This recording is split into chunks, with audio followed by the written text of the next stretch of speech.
Showtime. People pay good money to see this movie. When they go out to a theater, they want cold sodas, hot popcorn, and no monsters in the projection booth. Everyone pretend podcasting isn't boring. Turn it off. Turn it off.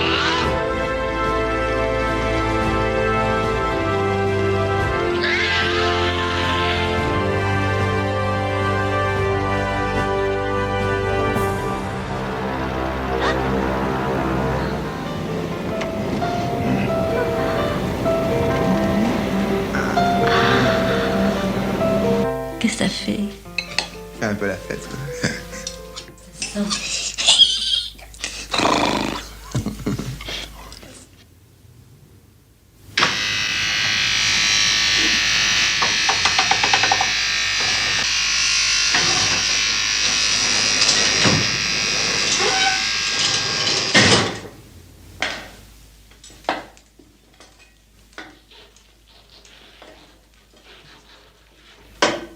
Moi, on me pose jamais de questions parce que soit je mens, soit je ne réponds pas.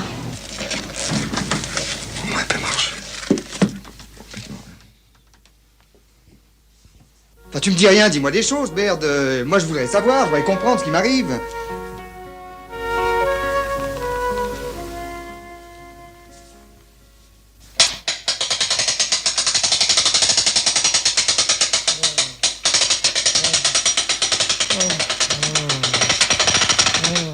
Est-ce que tu vas foutre le camp, imbécile?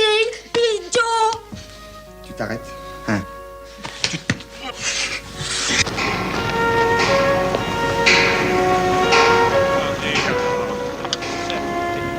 Nettoyer.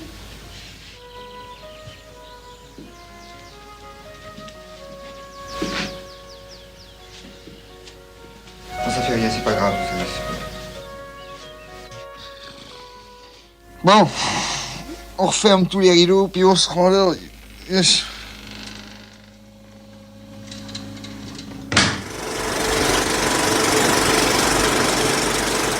Welcome to the projection booth. I'm your host, Mike White. Joining me once again is Mr. Jim Vendiola. Hey, how's it going? Also back in the booth is Ms. Samm Deighan. Hello. We are kicking off a month of discussions of French films with Barbet Schroeder's 1976 film Maîtresse. The film stars Bulle Ogier as the titular mistress, Ariane, and Gerard Depardieu as Olivier, a thief who robs the wrong apartment. We will be spoiling this film as we go along, so if you haven't seen Maîtresse yet, please turn off the podcast and come back after you have. We will still be here. So, Sam, when was the first time you saw the film, and what did you think?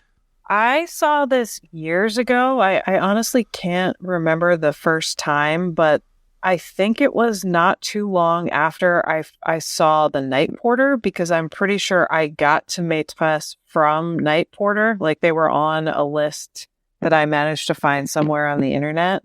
And I was just blown away, partly because I've come to really love the two lead performers. I would say I would watch pretty much anything with either of them and be able to enjoy it on some level. But this one, I think, is I feel sort of conflicted about, because I love the film. I think because I saw it a while ago. In some ways, it subverts your typical, here, this woman is a sex worker and she gets into this conventional relationship, which means that he wants to rescue her and she has to change. And so it's frustrating that there's some of that going on. But at the same time, I think it also deals with sadomasochism in a pretty refreshing way for the time period. And Jim, how about yourself? I saw it a long time ago as well, the first time. I feel like I got it when Netflix was still, I know they still do mail-in DVDs, but it was prior to their streaming. And so I think I caught the Criterion when I was sort of consuming a lot of the Nouvelle Vague and new wave adjacent stuff. And so I feel like this one in my mind kind of got lost in the shuffle, and I didn't really find it super memorable the first time, but revisiting it for the show, I was actually pretty impressed with and enamored by how progressive I feel like the depictions of BDSM stuff are still. I mean, I still like, it's not perfect, but I also think it's like pretty well done, not just for the time, but even for, you know, what we have access to now. I'm glad we're revisiting it. I also do think that aside from Sam's criticism about how the plot functions in a certain way, I think like the depictions of fragile masculinity and stuff are very progressive. Depardieu is so good at that. And for somebody who at this point in his career, like definitely from mid 70s to I would even say mid 80s, he often plays these characters who everyone just wants to fuck. But at the same time, he often has this really kind of like vulnerable side and seems to lean into these kinds of roles that skewer masculinity in a lot of ways. It's sort of almost like the French answer to what I think about like with like a James Dean or a Monty Clift, how they have more of this like American, like latent bisexual energy. And Depardieu doesn't quite have that, but it is sort of like this raw sexuality that is very much like it has layers in a way that a lot of like hunky actors don't often. Well, does he get sucked off by another guy in this, or is that just kind of the other guy's head is in his crotch? I think his head is just in his crotch, but I also think that that's intentionally nebulous. Because he definitely, in some of his other films, he does have a little bit of that bisexual energy, which is great. I couldn't tell either. The sound design does make it vague, like as if there is sort of like some oral thing going on beyond the P. They don't really make mention of it, which could also be by design. That's right. I forgot about the P. Yeah. Not a big golden showers guy. But, if it does it for you, that's fine. And that's my philosophy for all of this is like, if it does it for you, that's great. So like, I saw the coffin in this and I was waiting for a replay of Belle de Jour, but I was glad they didn't go for the coffin play in this one. So odd because this movie feels like it's right up my alley. And the first time I tried to watch it way back on VHS, probably maybe early 90s, something about it just turned me off. And I think it was like, I didn't make it very far in this movie at all, like maybe 10 minutes. And I was just like, I think it was the breaking into the wrong apartment or into the apartment and you just know something bad is going to happen. And I was just, I can't watch this. I can't handle like the suspense, which is so lame. And I watched it again yesterday. I was like, what was my problem? Why did I have an issue with this? I have no idea. But yeah, God, the actors are fantastic. I love what they're doing in this as far as you're talking about the politics of masculinity and just having that fragility of his ego. I was curious, though, on the Wikipedia entry, they say that he is a provincial, so basically a rube coming out from the sticks, and here he is in the big city. I didn't get that at all. I got that he was coming home from jail, just because of the tattoos on him and the way that he seemed to know his way around and was able to find his buddy pretty quickly and get into this whole scheme of selling art books. I think it's a combination of those things. He does seem really unsophisticated, particularly compared to her, which I think is an intentional contrast. But in the dialogue, they do seem to reference that he just got out of jail. And there's even a point towards the end where when they keep talking about Gautier, which like you could have a drinking contest like every time they say Gautier. Or even call it waiting for Gautier. But there's a point where when he starts to really not drop that he wants to find out what's going on with her background and how she's involved with this guy, she says to him, "You don't understand who he is. He could send you back to jail." So it's clear even if they haven't talked about it, she seems to know that that's where he's come from. Well, and the way that Gautier seems to know everything about everybody, that he knows who Olivier is, even when he's having that conversation with Ariane on the phone. Which seems a little tropey in an intentional way. Like you have this huge contrast between this wealthy, older, controlling, almost kind of husband figure. I don't think it's ever explicitly stated if they got married or not, but it certainly seems like they share a child. And, you know, she explains that he gives her a certain kind of freedom. The way that they both are controlling, it's like you kind of have to have that parallel. It doesn't quite feel like a Chinatown thing, but it's like a noir. It does feel like there is kind of like this weird looming noir thing, and there is that element of danger that maybe doesn't get like paid off in that way, but it feels dangerous for a while. Yeah, we are really put into these situations where we think that everything is dangerous, that there's all this duplicity going on. The scene where he follows her on his motorbike, and let me just put this out here. He's a terrible thief. He's a worse investigator. He really just doesn't know what he's doing. I mean, when he's on the back of his little motorcycles or, you know, motorized bicycle, it really looks like, I mean, he's super obvious. He's the only one on the street behind her, and all she has to do is look in her rear view and could easily see him. He's following so closely behind. Yeah, he's not even wearing a helmet. Like, if you want it to be a little more incognito, also road safety, put a helmet on. Gerard Depardieu is not about to follow the rules. We know that. That's true. He'll take a leak on an airplane when he wants to. I mean, I felt like that from like just like purely from a filmmaking perspective. That like long take in the beginning where he's just on the scooter. It's beautiful, but it's also like, dude could have just like wiped out, and Not Depardieu. you know, no. Don't underestimate him. Yeah, I really like those opening credits and just the way that we follow, and then the way that the camera moves after him once he gets off of the bike. I was like, oh, that's really nice the way that they did that. I mean, the filmmaking techniques in this are really super solid.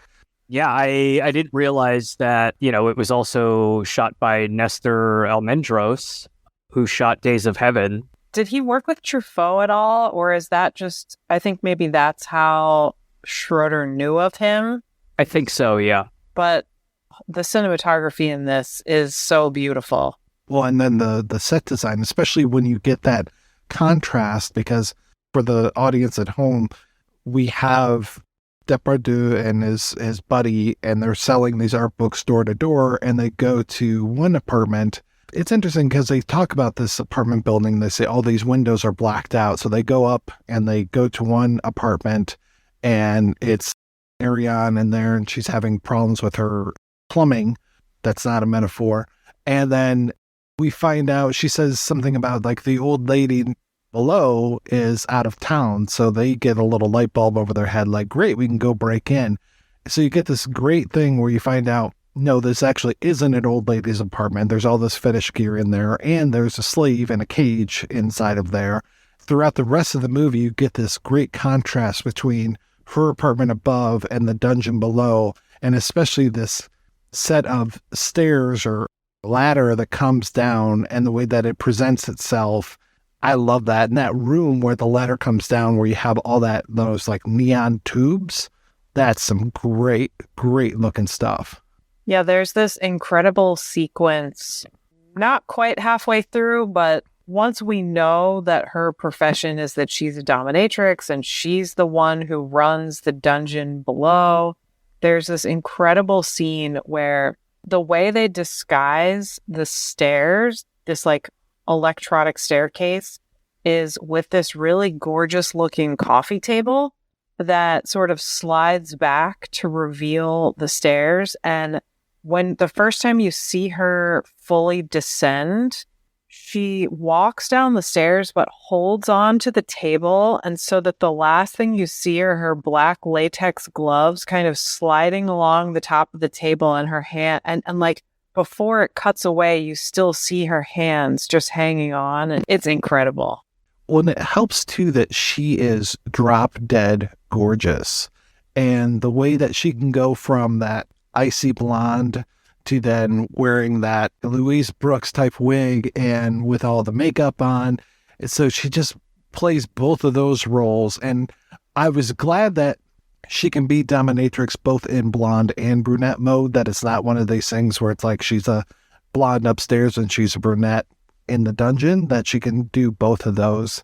And yeah, she's amazing. The outfits, all these Karl Lagerfeld outfits, I would just like, they're wow. so good. Yeah. Oh, yeah. She's one of my favorite all-time actresses. And the way that she kind of like leans into some of the costume work that she's given at this time, whether it's with Jacques Rivette or someone else where it's not quite as like much of a S&M kind of contrast to her normal outfits. But even in this, her normal outfits, they do this incredible thing where she'll wear these more like traditional, fashionable French lady clothes, but she'll have like a fishnet undershirt on underneath of it. It's amazing. Yeah, the attention to detail there is super interesting, just even watching it just for that. And going back to the wig thing and her, being like the brunette downstairs and, not being held to that. I think it's also interesting the way that they depict the angel devil thing where like they'll still like throw a halo on her. Oh, that halo is amazing. So yeah, no, I think it's interesting because Schroeder kind of talks about how he likes to be more observational rather than like very subjective, but then he clearly has these flourishes where he is sort of like, I think, manipulating or at least influencing the viewer more than he says he likes to do, at least in interviews. He's a very tricky guy. I mean, he was so popular when I was younger. He had that whole string of things like Reversal of Fortune, and even before that, Barfly. So like Barfly, Reversal of Fortune, Single white female. Yeah. Kiss of Death, Murder by Numbers. I know he did a few other things in between. Desperate Measures maybe was one of them, but I mean, for a while there, it was just like, oh, a new Barbet Schroeder film is out. I think it was Kiss of Death was kind of the kiss of death for him, but I do remember liking Murder by Numbers. Even, I mean, it was kind of, I get that and Copycat mixed up in my head for some reason. Oh, yeah, me too. So do I. Okay, I'm glad it's not just me. That was also like an abundance of those kinds of movies in that like stretch of the 90s. I don't know the full story behind this, but like to think that as a 21-year-old, he started this production company and started funding people like Eric Romer and some of the early new wave directors. And it's not surprising that like he was a Cahiers du Cinema journalist and went on to make his own edgy early films. This included in that. But like, then how did he wind up making these more mainstream genre movies in Hollywood? It's quite a career. We just need to acknowledge that the last time the three of us did a projection booth episode, it also involved a person peeing in another person's mouth demeaningly but consensually. We need to find a third one to talk about next year. Yeah, exactly. I mean, it happens so often, I've even forgotten that. That's true. Mike, I can't assume, we're the only ones you're talking about, like, piss play with. So that was naive of me to assume. Does that happen in Piano Teacher? I don't think it does, but God, it feels like it should, right? It does feel like it should. I couldn't tell you. I'm remembering that one of their first romantic scenes is similarly kind of a bathroom scene, except instead of involving piss play in a dungeon, it's literally set in a bathroom. Yeah, this dungeon is very interesting because I don't know if she gives discounts or what it is, but this whole idea of having there's one point where she's got like 4 or 5 slaves all in the dungeon at one time. And I'm just like, whoa, one at a time, fellas. Come on, what are you doing here? Yeah, that's where I think the suspension of disbelief comes in a little bit, right? Because, there are like multiple clients there at once. And also she's just like bringing Depardieu in without like notifying anybody. That would be a big no-no. But I think like narratively, you kind of have to forgive it, I guess. Yeah, there's also a part that kind of confused me a little, and I didn't know if she was meant to be not telling the truth, but there's this sequence. So, they have this whole conversation about how she enjoys this work and she takes pleasure in it. And she says to him, I wouldn't do this if I didn't enjoy it. But she also says, I don't have sex with any of my clients. Like she says, I'm not a sex worker. But then she's referred to as a whore later on. And I don't know if that was just meant to be a derogatory way of describing her profession. But as far as I am aware, 95% of the time, dominatrixes are also sex workers. They're not just tying you up and beating you. I mean, I guess it's on a client-by-client basis, but I just thought it was a little strange the way she tries to differentiate that when she explains her job to him. And I wasn't sure if they were saying, oh, no, this is different, it's not sex work, or if she was just trying to kind of smooth things over to someone that she's in a new relationship with. I would consider being a pro-dom being a sex worker, but as far as actually having sex, like intercourse or anything, I would say that that's usually out. That is not part of the equation. That maybe there's okay, you can jerk off on my shoes kind of thing, but not an actual consensual sex with a sub. I think that that's way off the table.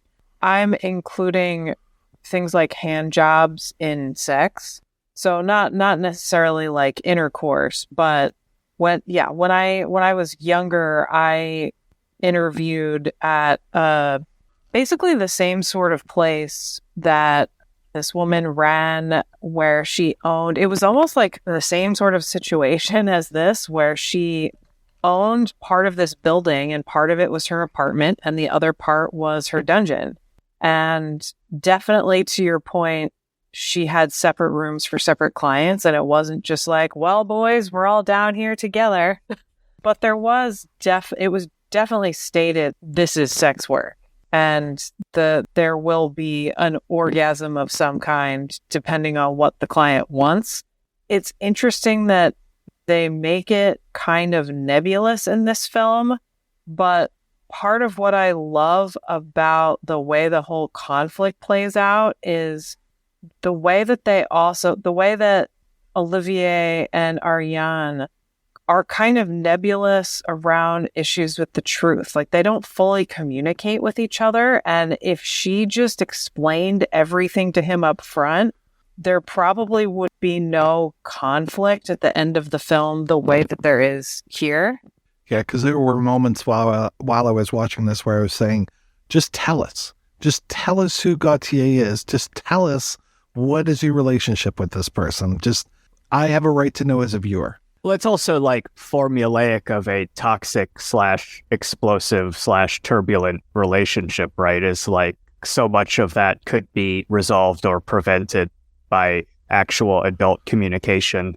Well, and it could also save a lot of embarrassment for Olivier. They go to that chateau out in the countryside, and there's that whole play with the quote-unquote butler. It's Emile is the character's name. And just, she's humiliating him and, oh, you gave me this drink in a dirty glass, and she just drops the glass. And there's just all this. She puts her cigarette out in the palm of his hand.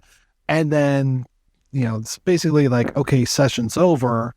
And then Olivier still treats Emile like he's a butler, even though he's not wearing butler clothes anymore. And it's just and the real butler has returned from vacation. And there's a line of dialogue that's oh, I think his name is Georges. Maybe he's oh, Georges, how was your weekend away? But Olivier, he cannot pick up on any of those signals whatsoever.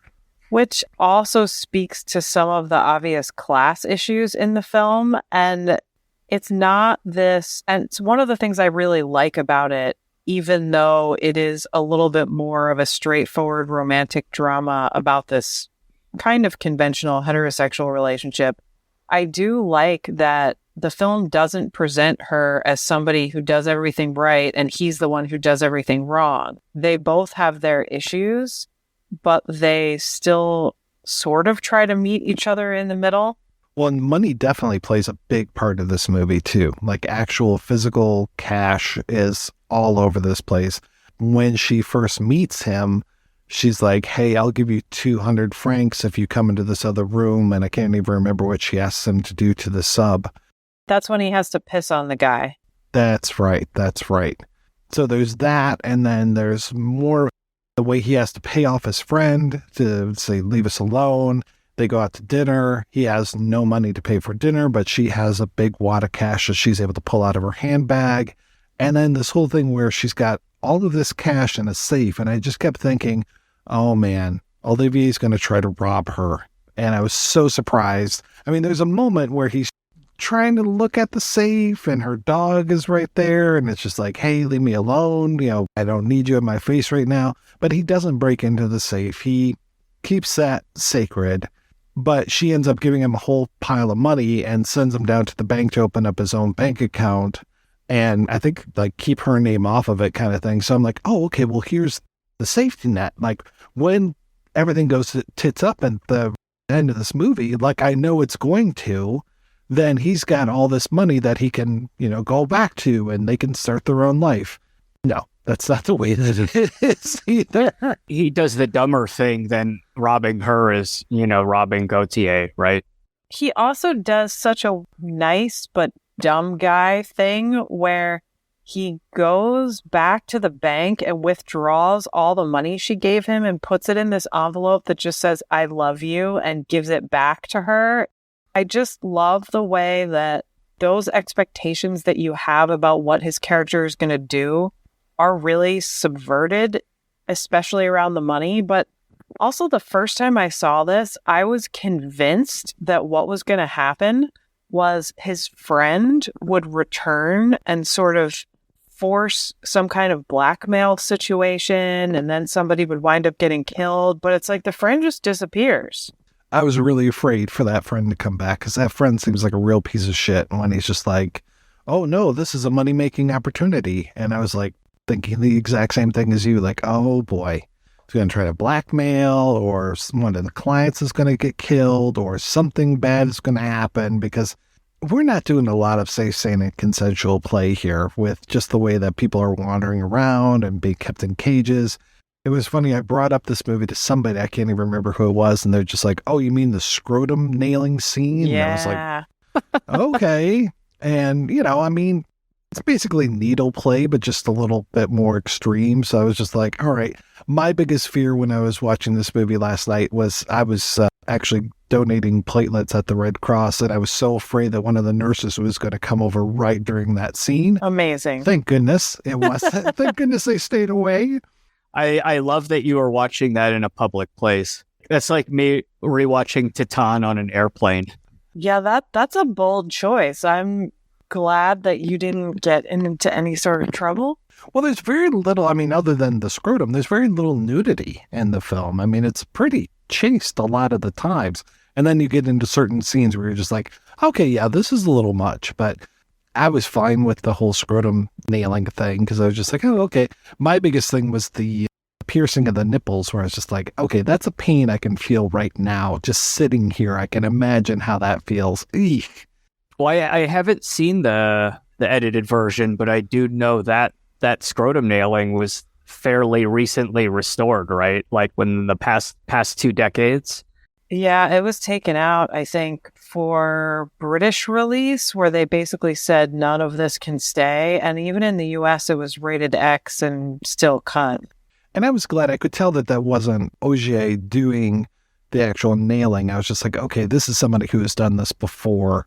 And just the way that they were kind of like, they did what do they call it? The Texas swap or whatever with her and the woman that was actually doing it. I was like, oh, okay, well, that's pretty cool. That's pretty smart to actually use somebody that's trained and can do this and not, you know, permanently injure the guy.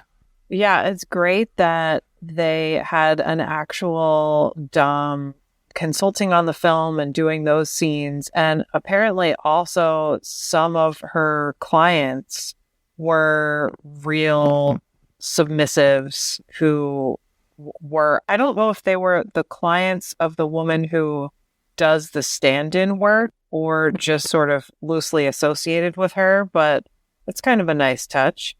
Again, that's one of those solutions that feels more modern, I think. Yeah, and I just kept being amazed that this was 1976, not to be like one of these people where it's just like, oh, people in the 1930s didn't know anything. And then you watch like a screwball comedy, you're just like, wow, this is really ribald.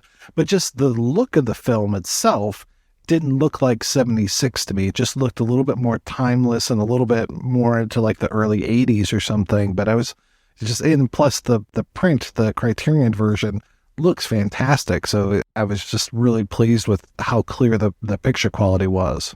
Yeah, and even, I guess, what they chose to include plot-wise, like I think there's a moment where she checks on the sub after he gets his mouth pissed in, and there are just these little flourishes where, they had to actively include that or, make sure it was like acted out that like this is something that they also do, and it's fantasy. It's not like people having things done to them against their will.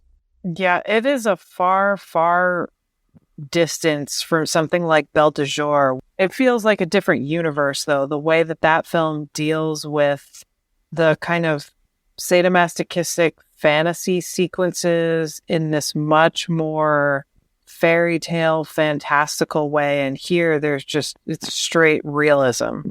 In that, Belle is the submissive and she wants this degradation. She wants the mud thrown at her, all of these things to happen to her.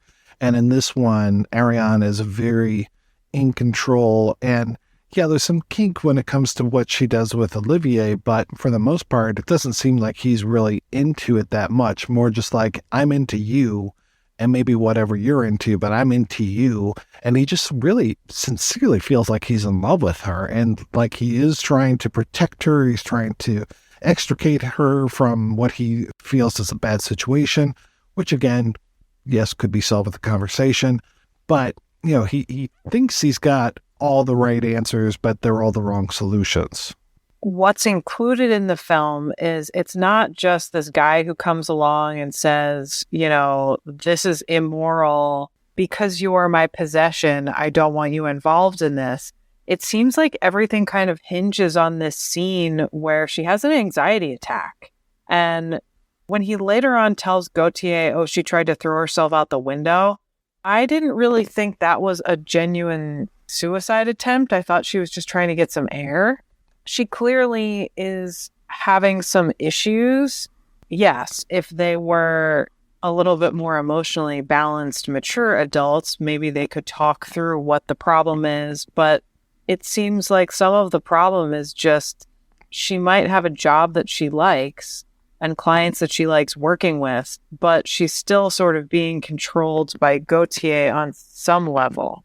Right. And then, there is like this third factor of Olivier, which is kind of throwing everything off balance because she's used to being in control, and it feels like she is sort of like, my take on it was that she was losing control a little bit. It seemed like it was causing conflict.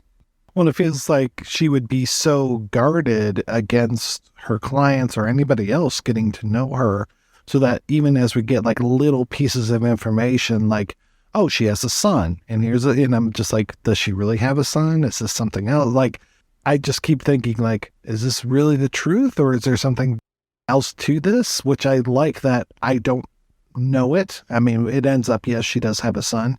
For some reason, I kept thinking of Dorothy from Blue Velvet and little Donnie, and the way that her and Donnie are together at the end of Blue Velvet, because we get that very idyllic scene when he comes to the chateau and finds them, and she's there with the little boy, and then Gautier is there, and I was just like, wait, is that Gautier? And yeah, sure enough, it's Gautier. Yeah, I didn't know if the boy was being held captive either. I didn't know if it was gonna go in that direction. And it could be that like Gautier has like separate lives.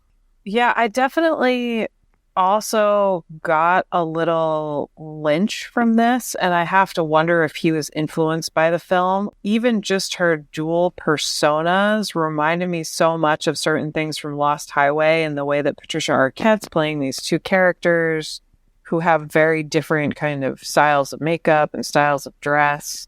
Yeah, and that whole blonde brunette thing. And I think she also has that same similar Louise Brooks severe bob when she's the the darker version of her character. I do find those kinds of struggles that she has around the potential issues with her child that we don't really know about, but she definitely says to him up front, I don't really get involved with people. I was hurt in the past and I don't want to do it again.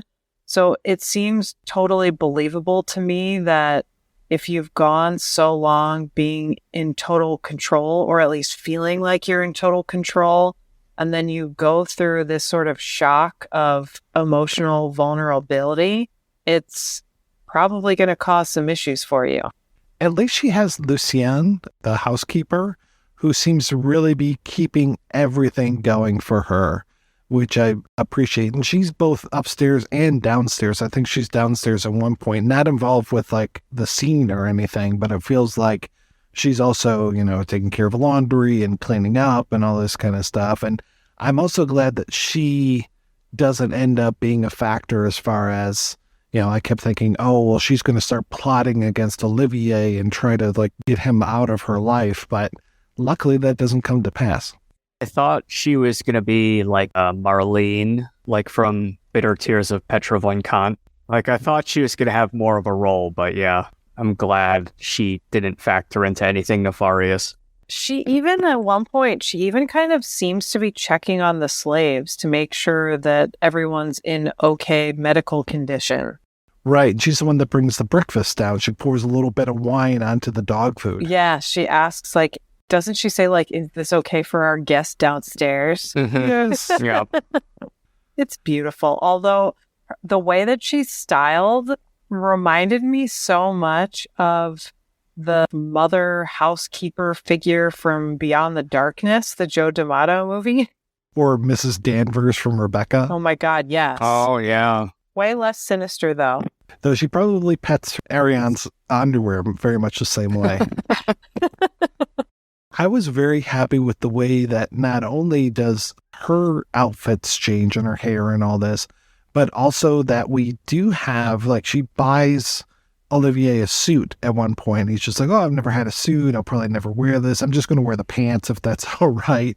And then you get to see he does dress up as the movie goes on. When he is on his motorized bicycle or whatever following her, he's wearing a nicer outfit. And then when he shows up at the very end of it, he is wearing a suit. And I think it's her suit that he's wearing. So I'm like, oh, that's really nice that he's making an effort too. It's not just all about her and her outfits. Well, they have this great scene where when she buys him the suit and he says, like, is it okay if I just wear the pants? She's like, no, you'll get used to it. and he's like, okay. Like, he seems kind of open-minded about the whole thing. I'm not going to put up with your bullshit. You need to wear the whole thing, not just the pants. Thank you very much. This is a fancy restaurant. Oh, and then the end of the movie. I wasn't exactly sure what was going to happen with the end of this film. And I kept thinking of Daughters of Darkness, where we have a big auto accident at the end of the movie. And I kept thinking, oh boy, this is going to be like that. That's another time where I was really glad that the nurses didn't come over, because that's where you get to see probably the most skin of Ariane and maybe even Olivier. Well, Olivier goes shirtless quite a few times. No, Olivier, there's a scene where Olivier is almost fully nude. Like, there's almost a dick shot. And one of the things I like so much about this is that he has more nude sequences and shows more flesh than she does. But that ending sequence, oh my God. Them driving along, her holding the steering wheel, him pushing the pedals, and them just trying to fuck in that position, which has just got to be so impossible, but they make it work until it doesn't work. It could have gone Cronenbergian at that point, Yes. actually. It's definitely, it has moments there. And I love the way that he makes you think so many different awful things are going to happen and none of them do. And it's like, even at the end, he finds Gautier's country estate where she has maybe permanently relocated, because it seems like she's closed up the dungeon and has left her apartment. And instead of there being some sort of violent shootout, it's like Gautier either doesn't notice that he's there or doesn't care at all. then you just think, okay, they're going to die in this car crash. Nope. Instead, whimsy. They walk off into the woods laughing. There will be other automobiles. Yeah, they have the best time with this. I'm like, okay, they're just laughing up a storm. Little worse for wear. I think he might have some blood coming off of his head, but hey, off they go. They have no money, have no clothes other than what they have on their backs, and no car now, and off they go. Like almost a Graduate style ending. It was sad when you see Olivier. I wasn't sad for him, but I was sad for her to see that the dungeon had closed down and was being packed up, though. Unless that's what she wants. I've seen some kind of angry reviews of this film that talk about how the reviewer wanted some progressive S&M movie, but instead they got something that's maybe 50% a progressive S&M movie and 50% this more conventional romance with all this toxic masculinity and like he's so controlling. But I don't think it's that clear cut. I think there's... No, I don't think so either. Yeah, I did think like maybe that's what she wanted, but it did seem to be as a result of Olivier. Yes, his behavior. Being a buffoon, yeah. Yeah, I'm hoping that she'll regroup and be able to open up a new dungeon and be able to go from there. Maybe get Lucienne back and, just go about her business, like her literal business. Yeah, and I like that they leave it so open-ended and that it ends with that kind of silliness and laughter. And it's almost a little bit of a callback to the first time they get into a fight. There's a scene immediately afterwards where he's kind of chasing her down the street, basically saying, talk to me, we could go out to dinner, like just give me a minute of your time. And he chases her into this building and it's implied that he's going to rape her. And then it's like, wait, this is a sex game. This is consensual. Like there's no actual danger here. And just that sort of rhythm that Schroeder manages to capture, I think does make it less conventional and maybe a little bit more subversive than I think some people might think.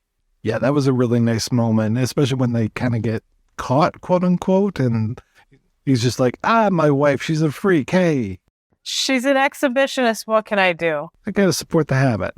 But it also seems like that was part of the fantasy, and there's this little line of dialogue that maybe I'm misunderstanding, but it seems like they planned for someone to catch them, but the lady who caught them, her reaction wasn't dramatic enough, and he says like, oh, there will be a better one next time, or something like that. Yeah, you gotta wonder what else they're up to, because we are just seeing like little slices of their lives, and just... I like this episodic nature of the way that the story is being told, rather than everything we just get like, oh, here's this, and then this day, and then this happened, and then, and they're like, oh, that's kind of nice. There's almost that like a documentary feel to it at times. I also like how it is a little bit more free flowing in terms of how her job as a dominatrix both does and doesn't involve itself in their sexual relationship. It seems like he kind of gets off on helping her out in that first scene where he pisses on the guy in the dungeon, and definitely later on at the chateau where she has him whip this female submissive with his belt. Yeah, and he kind of does his own improvisation. Oh yeah, it's great. Yeah. It's like you could start a team here. Bring him into the business. I like just how different it feels from some other movies. Like even, something like The Piano Teacher, where you have this one partner who has these really extreme desires and they can't have an actual sexual relationship or romantic relationship without them. Or even something like, what's that awful movie series and book series that came out a couple of years ago? Oh, 50 Shades. Yes. Where he's like, I love you, but you have to sign this contract. Instead, she's just kind of like, you know what? This is my job. I like it. I'm really good at it. And sexually, I'm kind of a pervert, kind of open-minded. Let's just see what happens. It's not like you have to agree to be a submissive in order to be with me. Right, or even Duke of Burgundy, right, where the main conflict, right, is sort of like the things you do to please your partner. Yeah, you didn't say that line right. You didn't read me the right, act the right way. Yeah, when one partner is forced to meet the other partner's needs at total exclusion of their own, which is so sad. But then you get something like Secretary, where it's just like, oh, these are two damaged people, but the way that they come together is just the exact right way for them to come together. She has needs. She doesn't even know that she has needs for a while. And then once she gets spanked, it's like, oh, like the scales fall from her eyes. And she's just like, oh, this is what I'm missing in my life. We don't necessarily get that with this either, but we don't get him just like, what are you doing with these freaks? And like go down, I didn't want him to go downstairs and to just like start yelling at the submissives. It's just like, no. He seems to not necessarily treat them with respect, but he's not interested, at all. He just wanders around, kind of, checks things out. He's like the worst hider in the world. Like, I don't know why Lucien didn't see him down there, but it's just like, oh, okay. But yeah, I was glad that, he seems pretty cool with things as well. Yeah, I do think it has a little bit of those secretary type elements where it's obvious that both of these people are damaged and they're just kind of trying to figure out how to live.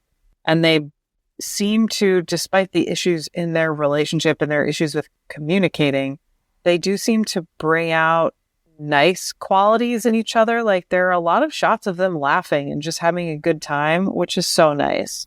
Yeah, and I've never found Depardieu particularly handsome, but this is one of those where he gets really close to being handsome. I know I'm probably speaking out of turn here with you, Sam, but like for me, just something about him didn't really do it for me, but he seemed really darn handsome in this movie. The cut of his jeans didn't hurt either. I was surprised as well at how attractive I thought he was in this movie. Oh yeah, he's hot. You just have to see him in 70s and early 80s movies when he's at like peak hotness. There's this movie called Lulu that's from 1980 that he's in with a very young Isabelle Huppert, where there are a lot of parallels between the two films where it has these kind of crime drama, crime thriller tropes, and she winds up leaving this guy because she's so turned on by Lulu, Depardieu's character, who is also a petty thief in that film. But he's at peak hotness at this period. He's got that like scoundrel market cornered. It's like French Han Solo. He's way hotter than Han Solo. Yeah, I will defer to you on that. I mostly knew him growing up from just Green Card and then north of that, where like, yeah, okay, he looks all right in Green Card, but his nose seems to get bigger, his waistline gets bigger. I mean, who am I to talk about that? But I'm just like, oh, okay, but yeah, you go back to these early roles, you're just like, oh, well, oh yeah, now I see why he was such a sensation. Like I think it was Moon in the Gutter that he's in, where I'm just like, oh yeah, he looks pretty good there, like especially like built. Oh yeah, definitely. Also, one of his first films, Going Places from Bertrand Blier. He also, I think, is also a petty thief in that one too. But it's the same sort of thing where he's just like this aimless, young, hot guy going through either the countryside or the city, just causing some sexual chaos. Well, I am definitely going to be watching this Lulu film because I could definitely. Oh, it's so good. It's so good. In my life. He also, I don't know if you've seen Je t'aime moi non plus, the Serge Gainsbourg movie with Joe D'Alessandro. There is a very hot. It's from the same year as Maitresse. There's a very hot Depardieu in this amazing walk-on role as kind of this like friar-looking horseback riding guy who just, I think, is supposed to be queer because most of the characters in that film are, but he's great in this particular period. I mean, I think he's great forever. I completely forgot about that. I saw that movie once on like a really shitty bootleg, and I remember being so shocked that he was just there. Yeah, it's amazing. Yeah, and then, of course, we've talked about Marco Ferrari on this, and he was in at least 2 of his films, if memory serves. I want to say The Last Woman and it was Bye Bye Monkey, I think, Oh, right? yes, he's in Bye Bye Monkey. Is Depardieu in prison right now? For tax evasion, maybe? That's what I was thinking, yeah. Oh, I thought it was for sexual assault. Oh no. I do not know about that. Sorry to be the bearer of bad news. That was the sort of complicated lens I revisited this movie in this time. Well, that's truly awful. Yeah, I just remember that whole thing where he went pee on the airplane, like in front of everybody. And then I want to say he was like, he's gotten arrested for drunk driving a couple times as well. Not that that's anywhere near like assault, but it's just like he's definitely had his more than a fair share of legal issues. Definitely. And I mean, he, I think, has had a lot of problems related to alcoholism and to his son dying young. And I want to say he's been in like dozens of motorcycle accidents. So, my kind of joke at the beginning, like he's indestructible, he doesn't need to wear a helmet, not true. And I'm sure that kind of sustained trauma does not do you any favors. So as great of an actor as I think he is, even still, he is not a great person and has awful politics and not very nice things to say about women. And apparently, I can't say I'm surprised that there are sexual assault and rape allegations. Yeah, I don't remember the last thing I saw him in other than Babylon AD maybe, but I don't think he's necessarily working right now. The last thing I saw him in, I forget the title, was this incredible film with Isabelle Huppert where they both play the parents of this guy who commits suicide, and they travel to California sort of as a memorial to him. I think it got some attention among more genre art house film fans because it was on John Waters' Film of the Year list. I forgot he was also in that Agreed adaptation from 2022 as well. Yeah, he's in so much. Schroeder doesn't seem like he's working anymore, but he's still alive. And then Ogier, she is still working as well. Her last movie was in 2022 as well. And they've been married for like 30 years, which is wild because I think they cohabitated for a long time prior to actually getting married. Valley of Love is the film I was thinking of from 2015, but it's interesting because I know that younger in her career, she had a daughter, Pascal, who sadly died, I want to say in the 90s, died young, maybe late 80s. But yeah, she, like, for as kind of difficult as Barbet Schroeder seems in interviews and things like that, they've been together for a long time. Yeah, I mean, I remember them showing up together in Celine and Julie Go Boating, and that was, 73 or something? So, yeah, they've been around. A little bit before this. I also learned that Barbet plays the president of France in Mars Attacks. Really? Wow. Did not know that. That's a pretty sweet cameo. And I just saw that movie like in the theaters maybe in 2019 for the first time in a long time. I mean, I'm sure he's easy to miss, especially if you don't know what he looks like, but he's pretty imposing looking. Yeah, I mean, I didn't know what he looked like until prior looking at stuff for this episode. So I really want to go back and watch his Idi Amin film. Oh, and I know me that too. Because I love the interview I think we all read with him where it was just this whole like, you were okay with this Idi Amin film? How was he to work with? And just him like, well, it's kind of real, but it's kind of not real. Like he would say something and I'd be like, yeah, say that again, but this time on camera. And it's like, okay, that's interesting. So no, it kind of reminded me of like the act of killing, like reading interviews about like, that getting made. All right, we're going to take a break and play a preview for next week's show right after these brief messages. Dites-lui un mot, un seul. Deauville.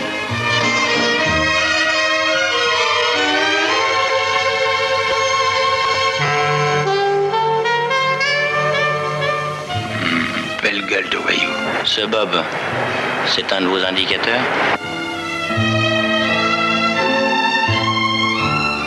Vous voulez pas dire Bob le flambeur? Si, si. Qui êtes-vous? Une amie?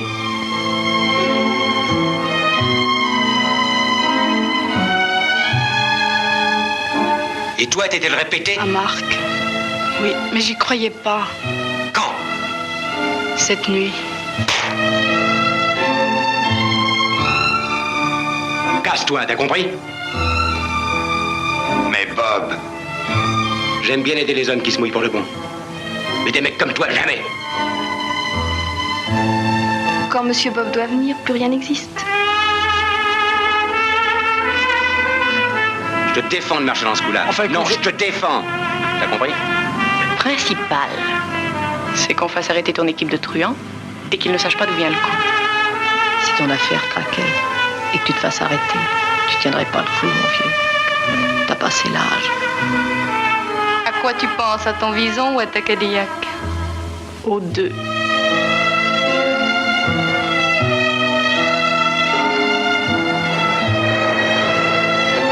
Prince d'Orange à numéro 8. C'est mon chiffre.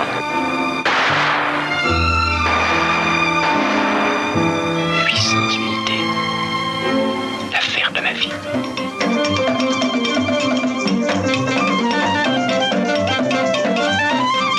Sécurité. Le coffre est fixé sur un ascenseur hydraulique qui s'enfonce dans un logement en béton armé. Combien y a-t-il dans ce coffre?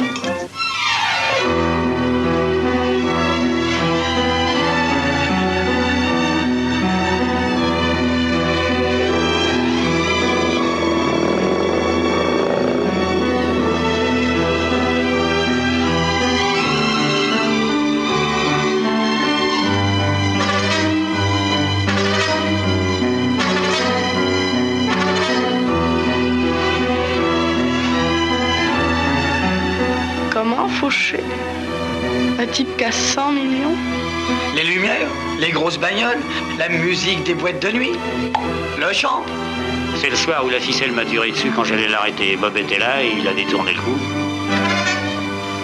Au lieu de te mouiller, si t'as besoin de pognon.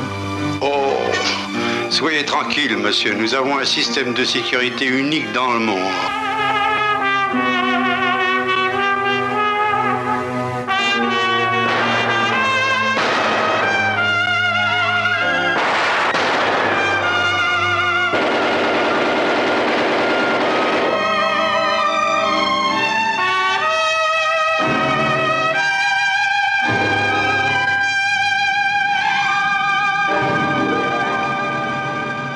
That's right. We'll be back next week with a look at Jean-Pierre Melville's Bob Le Flambeur. Until then, I want to thank this week's co-hosts, Jim and Sam. So, Sam, what has been keeping you busy?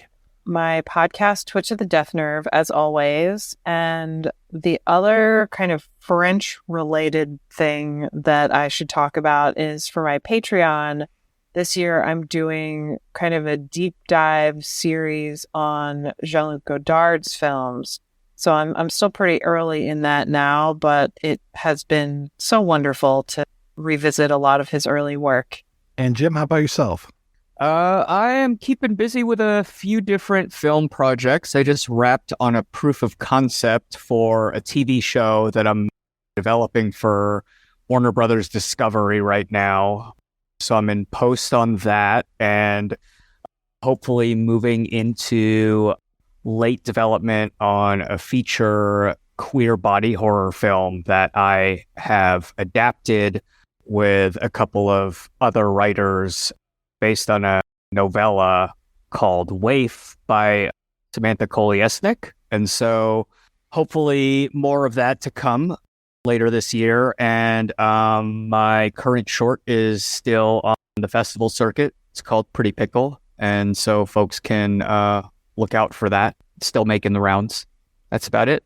Well, thank you again, folks, for being on the show. Thanks to everybody for listening. If you want to hear more of me shooting off my mouth, check out some of the other shows I'm working on. They are all available at weirdingwaymedia.com. Thanks especially to our Patreon community. If you want to join the community, visit patreon.com/projection booth. Every donation we get helps the projection booth take over the world. Dominatrix.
That night, a wild party.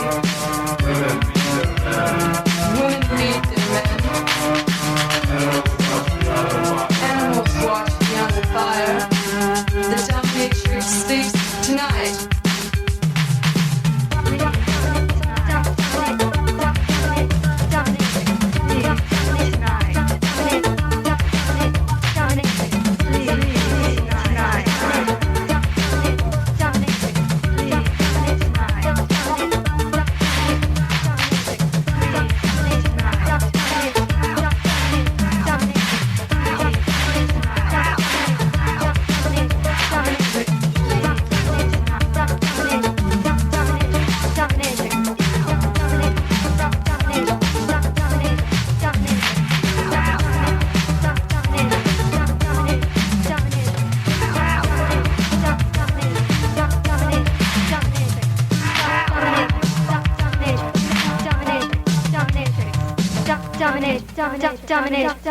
Dominate.